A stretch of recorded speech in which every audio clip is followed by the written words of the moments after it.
Jemaat yang dikasihi oleh Tuhan Yesus Kristus, marilah kita masuk di dalam hadirat Tuhan, karena kita yakin bahwa pertolongan kita adalah di dalam nama Tuhan yang menjadikan langit dan bumi. Turunlah atas kita sekalian rahmat dan damai sejahtera dari Allah Bapa dan dari Tuhan kita Yesus Kristus, menaungi kita sepanjang ibadah kita untuk memuliakan nama Tuhan. Amin.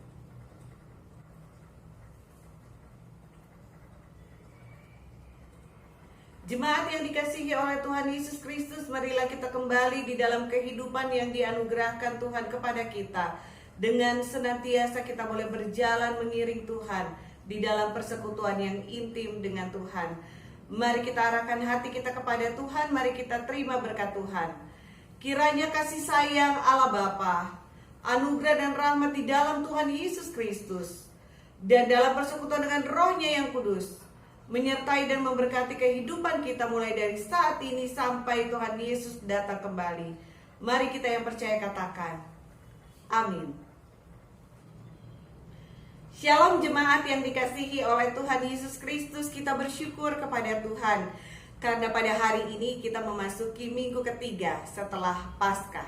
Kita bersyukur karena kita percaya Tuhan yang hidup, Tuhan yang bangkit dan menang atas maut, yang di dalam iman kita kepadanya, kita diselamatkan dari sengat maut dan kembali dipersekutukan dengan Allah Bapa kita. Hubungan kita dengan Allah, relasi kita dengan Allah dipulihkan oleh Tuhan Yesus Kristus. Kita akan merenungkan firman Tuhan dengan tema persekutuan dengan Allah dari bacaan firman Tuhan 1 Yohanes pasal yang pertama, ayat yang pertama sampai dengan 1 Yohanes pasal yang kedua, ayat yang ke-6. Mari kita satu di dalam doa. Allah Bapa yang bertata di dalam kerajaan surga, kami bersyukur kepadamu Tuhan, karena pada pagi hari ini kami boleh dilaut lagi dengan kebenaran firman Tuhan. Kami mau merenungkan bagaimana persekutuan yang indah, yang intim dengan Tuhan. Berkati firman-Mu, boleh menjadi rema di dalam kehidupan kami. Kiranya Roh Kudus senantiasa menerjemahkan firman Tuhan itu di dalam hati kami, sehingga kebutuhan rohani kami boleh dipuaskan oleh kebenaran firman-Mu. Terima kasih Tuhan Yesus, dalam nama Tuhan Yesus kami berdoa. Amin. Bapak Ibu Saudara yang kekasih di dalam Tuhan Yesus Kristus, salah satu hal penting yang menunjukkan orang itu sudah diselamatkan oleh Tuhan adalah pertumbuhan imannya. Dalam persekutuannya dengan Allah, kita bisa melihat bagaimana dia bertumbuh dari hari ke hari selanjutnya. Pagi hari ini kita akan bersama merenungkan firman Tuhan tentang persekutuan dengan Allah. Firman Tuhan yang melandasi perenungan kita pada pagi hari ini adalah dari 1 Yohanes pasal yang pertama, ayat yang pertama sampai 1 Yohanes pasal yang kedua, ayat yang ke-6. Dan di awal perenungan kita akan baca 1 Yohanes pasal 1 ayat yang ketiga dan 1 Yohanes pasal 2 ayat yang ke-6. Demikian firman Tuhan. Apa yang telah kami lihat dan yang telah kami dengar itu kami beritakan kepada kamu juga, supaya kamu pun beroleh persekutuan dengan kami. Dan persekutuan kami adalah persekutuan dengan Bapa dan dengan anaknya Yesus Kristus. Barang siapa mengatakan bahwa ia ada di dalam dia, ia wajib hidup sama seperti Kristus telah hidup. Demikianlah pembacaan firman Tuhan kita pada pagi hari ini. Yang berbahagia ialah mereka yang mendengar firman Allah serta melakukannya di dalam kehidupannya hari lepas hari. Haleluya. Bapak Ibu Saudara yang kekasih di dalam Tuhan Yesus Kristus, pada minggu yang lalu kita telah merenungkan tentang kesaksian para rasul yang menguatkan iman percaya kita kepada Kristus, bahwa Ia, Kristus, Tuhan yang kita percayai, adalah Mesias, anak Allah yang lahir, mati, dan bangkit. Sehingga dalam keimanan kita kepadanya, kita diselamatkan dan relasi kita dengan Allah kembali dipulihkan. Dalam pembacaan kita 1 Yohanes pasal yang pertama, ayat yang pertama sampai dengan ayat yang keempat, kembali menyatakan atau menegaskan kepada kita tentang kebenaran firman Tuhan yang mengokohkan iman percaya kita kepada Kristus yang dinyatakan atau yang disaksikan oleh para rasul.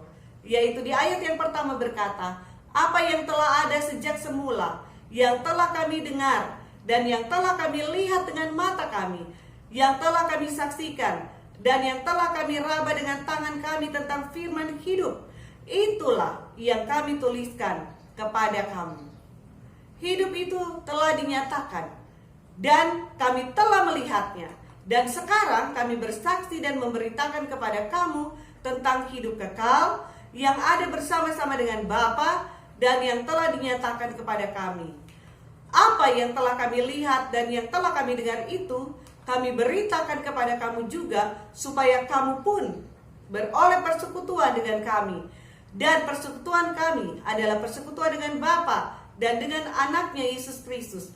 Dan semuanya ini kami tuliskan kepada kamu, supaya sukacita kami menjadi sempurna. Bapak ibu saudara yang kekasih di dalam Tuhan Yesus Kristus, para rasul hidup bersama dengan Kristus, mendengarkan firman langsung dari Kristus, memahami tentang rencana dan kehendak Allah melalui Tuhan Yesus Kristus, menyaksikan penderitaan, kematian, serta kebangkitan Kristus. Apapun yang dinyatakan Kristus telah digenapkan melalui penderitaan, kematian, serta kebangkitannya yang disaksikan oleh para rasul.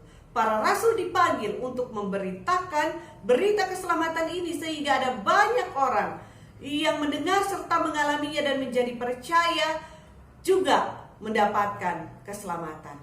Kesaksian ini terus berlangsung dari abad ke abad melalui gereja Tuhan hingga sampai pada kita saat ini. Inilah keimanan kita kepada keselamatan di dalam Kristus. Inilah yang kita percaya. Inilah dasar dari semua pengharapan kita akan Kristus.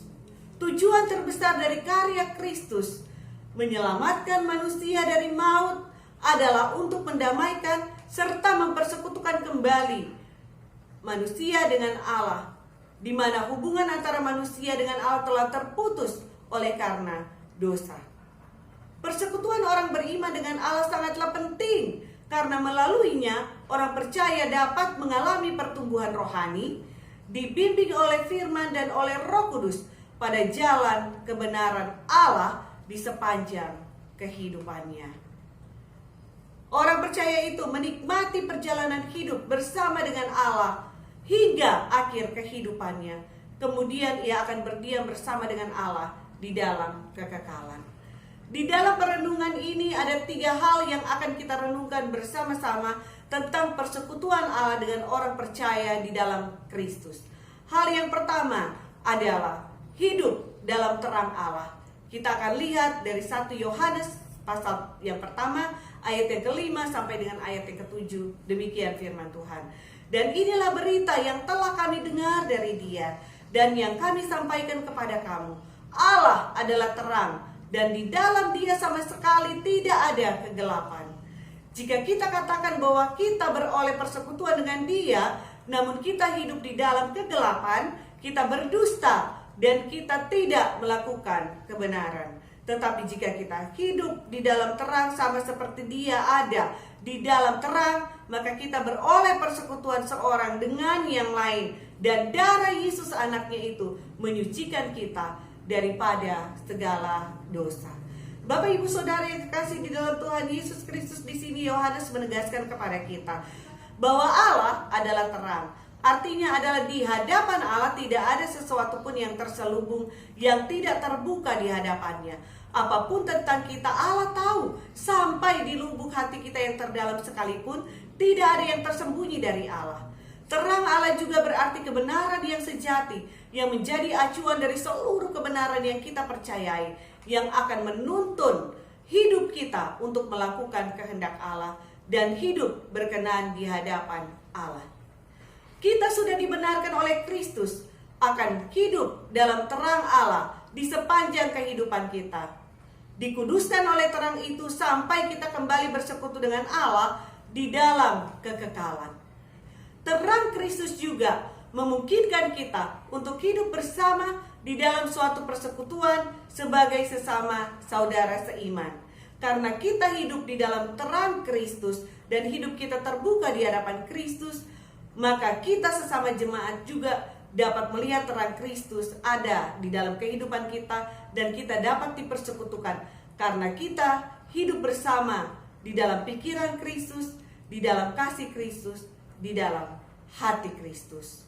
Yang kedua, Bapak Ibu Saudara yang kekasih di dalam Tuhan Yesus Kristus, hidup oleh pendamaian Kristus. Dari 1 Yohanes pasal yang pertama ayat yang ke-8 sampai 1 Yohanes pasal yang kedua ayat yang kedua, demikian firman Tuhan. Jika kita berkata bahwa kita tidak berdosa, maka kita menipu diri kita sendiri dan kebenaran tidak ada di dalam kita. Jika kita mengaku dosa kita, maka Ia adalah setia dan adil sehingga Ia akan mengampuni segala dosa kita dan menyucikan kita dari segala kejahatan. Jika kita berkata bahwa kita tidak ada berbuat dosa, maka kita membuat Dia menjadi pendusta dan firman-Nya tidak ada di dalam kita. Anak-anakku, hal-hal ini kutuliskan kepada kamu, supaya kamu jangan berbuat dosa. Namun jika seorang berbuat dosa, kita mempunyai seorang pengantara pada Bapa, yaitu Yesus Kristus yang adil. Dan Ia adalah pendamaian untuk segala dosa kita, dan bukan untuk dosa kita saja, tetapi juga untuk dosa seluruh dunia. Bapak Ibu Saudara yang kekasih di dalam Tuhan Yesus Kristus, melalui kebenaran firman-Nya, Allah menyingkapkan bahwa semua manusia berdosa dan berada di bawah penghukuman Allah. Namun Allah menyediakan jalan pendamaian bagi manusia atas dosa melalui pengorbanan Tuhan Yesus Kristus. Melalui terang firman Tuhan, manusia bercermin akan keberadaannya yang berdosa. Firman Tuhan akan menerangi hati, pikiran, perasaan, kehendak, bahkan perbuatan manusia, serta menelanjangi semua dosa yang menguasai hidup manusia, sehingga manusia sadar dan menyadari keberadaannya serta bertobat. Bertobat artinya menyadari akan keberdosaannya, berbalik dari jalannya yang jahat, kemudian hidup di dalam terang Kristus.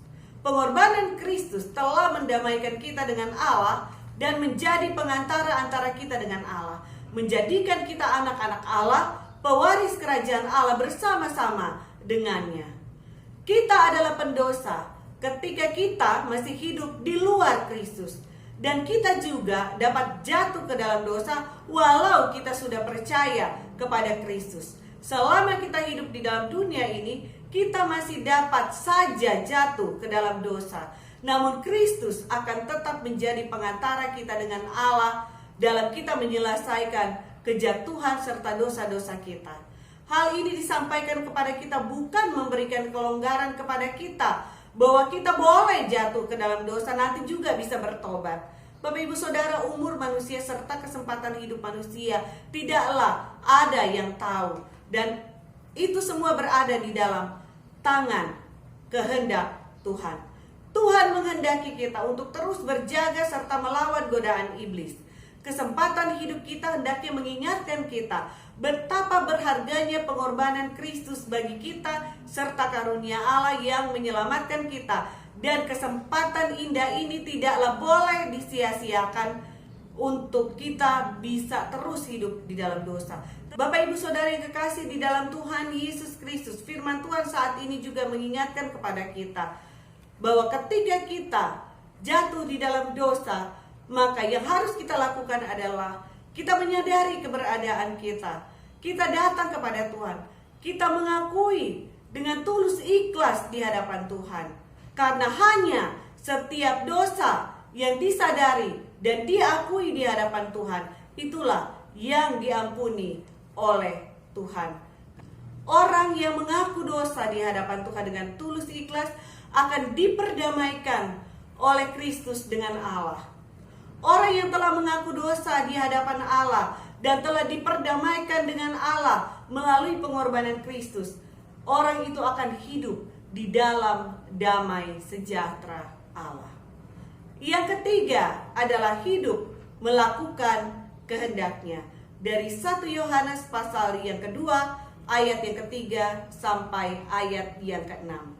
Di bagian firman Tuhan ini kita akan melihat ada beberapa tanda yang terlihat dari orang yang hidup dalam persekutuan dengan Allah. Yaitu yang pertama adalah ia mengenal dan melakukan kehendak Allah. Kita akan melihat dari 1 Yohanes pasal 2 ayat yang ketiga dan ayat yang keempat, demikian firman Tuhan.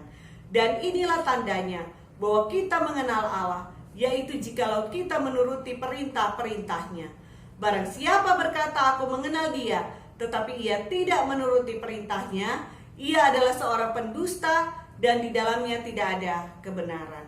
Bapak ibu saudara yang kekasih di dalam Tuhan Yesus Kristus, orang yang hidup di dalam persekutuan dengan Allah pasti mengenal tentang pribadi Allah, mengetahui tentang perintah-perintahnya, mengenal firman-Nya, juga melakukan kebenaran yang dikehendaki Allah untuk dilakukannya, yang tentunya dinyatakan Allah melalui firman-Nya. Jika perkataan orang tidak sesuai dengan apa yang dilakukannya, maka firman Tuhan berkata bahwa ia adalah seorang pendusta, atau bisa juga dikatakan bahwa ia adalah seorang yang munafik. Dan itu merupakan kekejian di mata Allah. Sebaliknya, orang yang menyatakan kebenaran Allah melalui perkataannya serta mewujudkan firman Tuhan itu melalui kehidupannya, dialah yang berkenan di hadapan Allah. Karena itu marilah kita percaya kepadanya. Marilah kita bersama bertumbuh dalam iman, baik melalui berbagai perenungan firman Tuhan, berbagai persekutuan doa yang ada. Kita boleh semakin mengenal dan dekat dengan Tuhan. Juga kita melakukan firman Tuhan itu di dalam kehidupan kita hari lepas hari. Yang kedua adalah hidupnya menyatakan kasih Kristus. Dari ayat yang kelima sampai dengan ayat yang keenam, demikian firman Tuhan. Tetapi barang siapa menuruti firman-Nya, di dalam orang itu sungguh sudah sempurna kasih Allah. Dengan itulah kita ketahui bahwa kita ada di dalam Dia. Barang siapa mengatakan bahwa ia ada di dalam Dia, ia wajib hidup sama seperti Kristus telah hidup. Bapak ibu saudara yang kekasih di dalam Tuhan Yesus Kristus, orang yang hidupnya bersekutu dengan Allah, nyata dari kasih Kristus yang mengalir melalui kehidupannya. Tentunya ia mengenal Kristus serta karya-karyanya.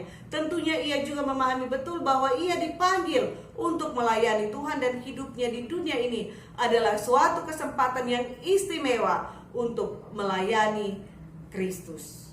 Dalam hal ini ada 3 hal yang mau kita lihat sehubungan dengan melayani Tuhan. Yang pertama adalah melayani Tuhan melalui keluarga. Keluarga adalah anugerah yang Tuhan berikan kepada kita. Dan keluarga adalah wadah pelayanan yang Allah siapkan bagi kita. Allah memanggil kita untuk masuk di dalam sebuah keluarga. Dan kita melayani Tuhan melalui orang-orang yang kita kasihi dan yang mengasihi kita, yang Tuhan tempatkan di sekitar kita. Yaitu melayani istri, melayani suami, melayani anak-anak, melayani orang tua, juga melayani orang-orang lain yang Tuhan tempatkan, yang mengasihi kita di sekitar kita. Itu adalah panggilan Tuhan bagi kita. Dan Tuhan memerintahkan kita untuk memperhatikan, memelihara, dan mengasihi keluarga kita. Yang kedua adalah melayani Tuhan melalui pekerjaan kita. Kita semua dianugerahkan Tuhan dengan berbagai talenta, dengan berbagai karunia, agar kita mampu melayani Tuhan melalui berbagai pekerjaan yang Tuhan percayakan kepada kita, yang melaluinya menjadi saluran berkat Tuhan untuk mencukupkan segala kebutuhan kita.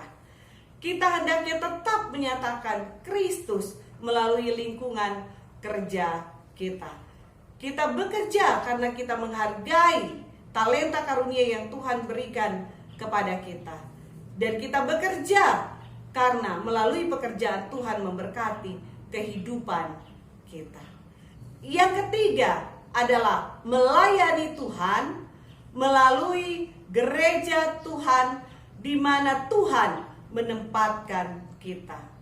Walaupun ini menjadi satu hal yang penting, tetapi seringkali dijadikan pelayanan prioritas yang terakhir ketika kita menjawab panggilan Tuhan. Seringkali kita begitu lebih mengutamakan keluarga serta pekerjaan kita daripada pelayanan gereja Tuhan. Padahal salah satu tujuan Allah memberkati kita dengan semua yang kita miliki adalah agar kita membantu pertumbuhan pelayanan melalui gereja Tuhan. di mana Tuhan menempatkan kita. Tuhan memberkati kita dengan keluarga, bukan hanya supaya kita bisa saling mencurahkan rasa cinta dan kasih sayang, tetapi pernikahan kita diberkati di gereja untuk menjadi berkat bagi gereja. Dan anak-anak kita dibaptis di gereja untuk menyiapkan generasi penerus, suatu warisan ilahi bagi gerejanya, bukan hanya untuk kesenangan kita.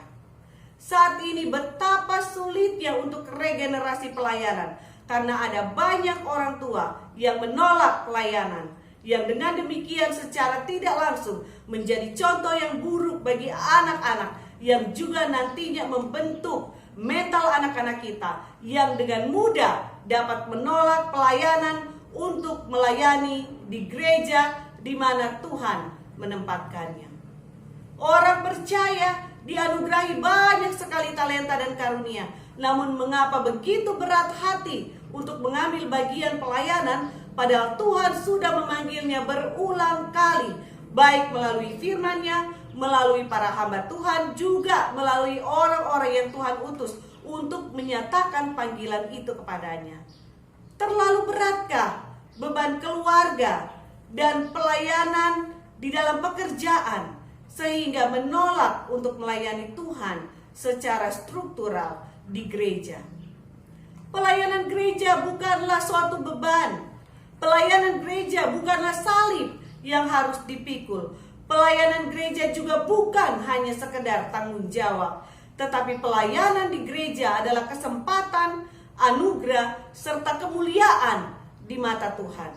Tuhan menyediakan banyak sekali berkat-berkatnya jika Bapak, Ibu, Saudara, Saudari mau mengambil bagian di dalamnya.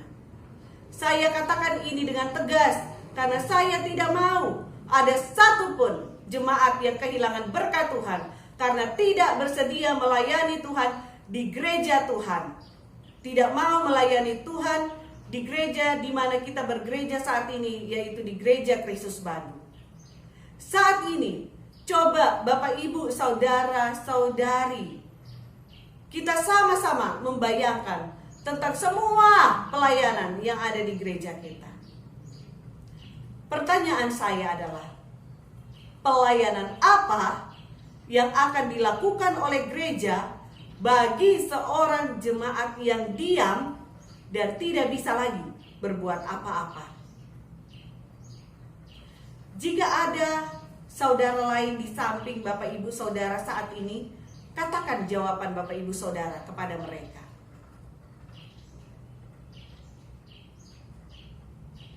Tapi kalau tidak ada, maka jawablah sendiri dan dengarkan sendiri jawaban Bapak Ibu Saudari sekalian. Sekarang saya kasih pilihan sama Bapak Ibu Saudara Saudari. Mau melayani Tuhan di gereja, atau mau diam saja dan gereja Tuhan yang akan datang melayani Bapak Ibu Saudara Saudari? Pilih yang mana? Kalau kita menolak melayani Tuhan di gereja, maka kita juga sedang menolak berkat-berkat Tuhan melalui pelayanan itu. Bukankah Tuhan sanggup menunjuk siapapun dan mengirim siapa saja yang Ia kehendaki untuk membangun gerejanya? Ingatkah kita akan Musa ketika Musa menolak untuk melayani Tuhan? Dan Tuhan bilang, ada Harun yang akan menggantikan engkau untuk berbicara. Tuhan sanggup mengirim siapapun untuk melaksanakan misinya. Dan Tuhan sanggup berbuat apapun kepada kita untuk kita bisa kembali di dalam pelayanan yang dikehendaki oleh Tuhan. Apakah tanpa kita Tuhan tidak akan sanggup membangun gerejanya? Apakah tanpa Tuhan kita sanggup membangun kehidupan kita, keluarga, dan pekerjaan kita? Kita semua terpanggil untuk menjadi perpanjangan kasih Kristus bagi gereja di mana Tuhan menanam kita. Karena itu Bapak Ibu Saudara, mari ambil bagian pelayanan yang Tuhan kehendaki bagi kita dengan ucapan syukur di hadapan Tuhan, dengan sukacita kita menyambut pelayanan itu. Hendaknya kita memiliki hati yang penuh kasih terhadap jiwa-jiwa yang terhilang, sama seperti Kristus. Hendaknya kita memiliki rasa empati akan berbagai persoalan pergumulan orang-orang yang ada di sekitar kita, sama seperti hati Kristus kepada mereka. Kita mendoakan orang-orang yang ada di sekitar kita. Kita menjadi perpanjangan berkat Tuhan bagi orang-orang yang ada di sekitar kita. Kita akan melakukan seperti apa yang akan Kristus lakukan jika Kristus ada di situ. Itulah hidup dari orang yang memiliki persekutuan dengan Allah. Kiranya firman Tuhan ini memberkati kita, mengokohkan motivasi kita dalam melayani Tuhan, menumbuhkan iman percaya kita di hadapan Tuhan. Biarlah firman Tuhan ini boleh menjadi rema di dalam kehidupan kita hari lepas hari. Bersama Yesus pasti menang. Tuhan Yesus memberkati. Amin. Mari kita satu di dalam doa. Tuhan, terima kasih untuk firman-Mu. Kiranya kami boleh dimampukan Tuhan untuk terus bertumbuh dalam persekutuan dengan-Mu. Ajar kami untuk terus memahami kehendak-Mu, terus memancarkan terang kemuliaan-Mu melalui apapun yang kami ucapkan, lakukan, dan kerjakan dalam kehidupan kami. Tuhan, terima kasih karena kami diingatkan tentang pentingnya melayani Tuhan melalui gereja-Mu yang Kau anugerahkan bagi kami untuk bersama bisa bertumbuh secara rohani. Kami tidak mau memiliki iman yang egois, Tuhan. Kami mau mengambil bagian pelayanan yang Kau percayakan kepada kami dengan sukacita dan penuh ucapan syukur, karena kami mau menikmati berkat-berkat yang Tuhan sediakan bagi kami melaluinya. Kami mau mengisi kesempatan hidup kami untuk melayani Tuhan. Tuhan, kami mau berdoa untuk pelayanan BP bagian yang masih membutuhkan pekerja. Tuhan, memberkati untuk saudara-saudari yang sudah bersedia melayani Tuhan. Tuhan, perteguh komitmen pelayanan mereka. Dan untuk beberapa BP yang masih membutuhkan pekerja seperti BP ibadah, BP wanita, BP sekolah minggu, BP pemuda, Tuhan, saat ini hamba-Mu berdoa betapa prihatinnya jika suatu keluarga tanpa ayah dan ibu yang mengaturnya. Demikian dengan suatu BP pelayanan yang tanpa koordinator yang mengaturnya. Hamba-Mu berdoa, ketuklah hati jemaat-Mu Tuhan. Taruhlah panggilan pelayanan dalam hati mereka untuk rindu mengambil bagian dalam pelayanan di gereja-Mu ini. Tuhan, lembutkanlah hati kami Tuhan. Tuhan, kami juga mau melayani Tuhan dengan memberikan apa yang memang menjadi bagian Tuhan dari rezeki yang Tuhan telah berikan kepada kami untuk membantu pelayanan gereja kami. Kami tidak akan malas dan menunda-nunda waktu untuk mentransfernya, karena kami tahu gereja kami membutuhkan dukungan finansial untuk perkembangan pelayanan-Mu. Berkati gereja kami, cukupkan senantiasa Tuhan dengan orang-orang yang memiliki hati yang mau mengambil bagian dalam melayani Tuhan melalui dukungan finansial bagi gereja kami. Berkati mereka semua Tuhan, berkati kehidupan kami semua Tuhan, sehingga kami juga boleh dicukupkan dalam segala hal yang kami butuhkan.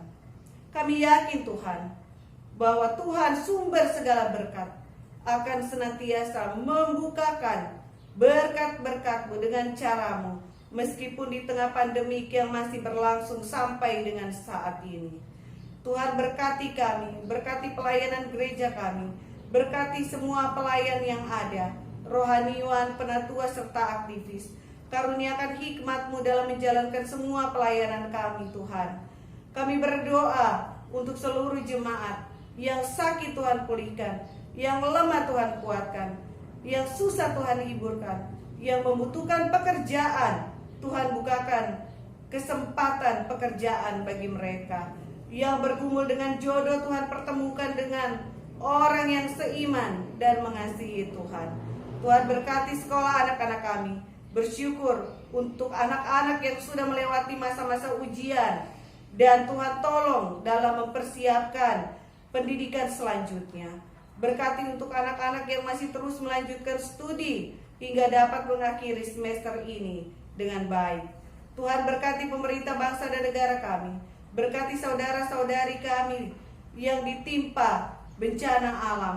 Tuhan tolong mereka dalam masa-masa pemulihan mereka akibat berbagai bencana yang mereka alami.